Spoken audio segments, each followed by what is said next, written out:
ஷேய் பார்வதி அம்மா, உள்கணக்கு வெளிக்கணக்கு, வெளிக்கணக்கு உள்கணக்கு, காவல்துறை உள்ள கணக்கு வெளியே எடுக்காரு.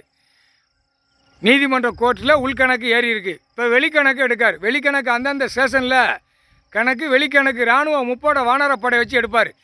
வானரப்படைகளை வச்சு எடுக்கல சிட்டி கிராமத்தில் சேட்டை செஞ்சவன் பூரா உள்ளே போயிடுவான். அதான் 13 செயலரை 13 கம்பி. அதுக்கு தான் காவல்துறை கணக்கில் என்ன இருக்குது, செயலரை, அந்த செயலரை கணக்கை முடிச்சிட்டார். ஒன்றையும் சேர்த்து கணக்கை முடிச்சிட்டார். இப்போ ஆட்டாமுட்டிக்காக 13 செயலரை 13 கம்பி, புரியுதா?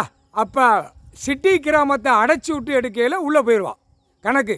இப்போ ஏற்கனவே நீதிபதி ஜட்ஜி கோட்டார் ஆணும் பெண்ணும் கடவுள் போட்ட கணக்கை பார்த்து கொண்டே இருக்காங்க. இதுக்கு என்ன கணக்கு போடுதாரு, என்ன கணக்கு உள்ளே வருது, இந்த கணக்குப்படி வரையில் உள்ள ஆட்டாமுட்டிக்கு செயலரில் போயிடுவான். அதான் கணக்கு.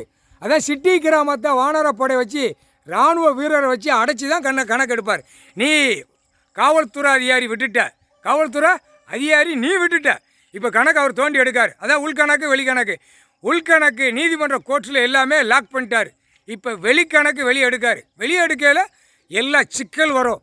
கிராமம் சிட்டி கிராமத்தில் குளம், ஏரி, குளம், விவசாயத்தை பூரா என்ன பண்ணி வச்சுருக்கான், விவசாயத்துக்குள்ள கணக்கு பூரா அந்தந்த மதுரை மாவட்டத்தில், மதுரை மாநிலம், மதுரையிலேருந்து கன்னியாகுமரி வர, கன்னியாகுமரியிலேருந்து சென்னை மெட்ராஸ் வர இப்போ ஏரி குளங்கள் யார் பேரில் இருக்குது அந்த கணக்கு எடுப்பார். அந்தந்த சிவன் கோயில் உள்ள கணக்கு எடுக்கையில் சேட்டை பண்ணவன் பூரா உள்ளே போயிடுவான். இதுதான் கணக்கு.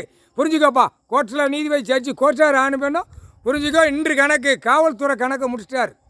உள்கணக்கு வெளிக்கணக்கு. வெளிக்கணக்கு வானரப்படை தோண்டி எடுக்கையில் சிட்டி கிராமத்தில் தோண்டி எடுப்பார். எடுக்கையில் மில்லு, தொழிற்சாலை, கம்பெனியை போட்ட பூரா ஆட்டாம்பட்டிக்கே உள்ளே போயிடுவான். இதான் கணக்கு. முக்கால் சத்தியம். புரிஞ்சுக்கோப்பா.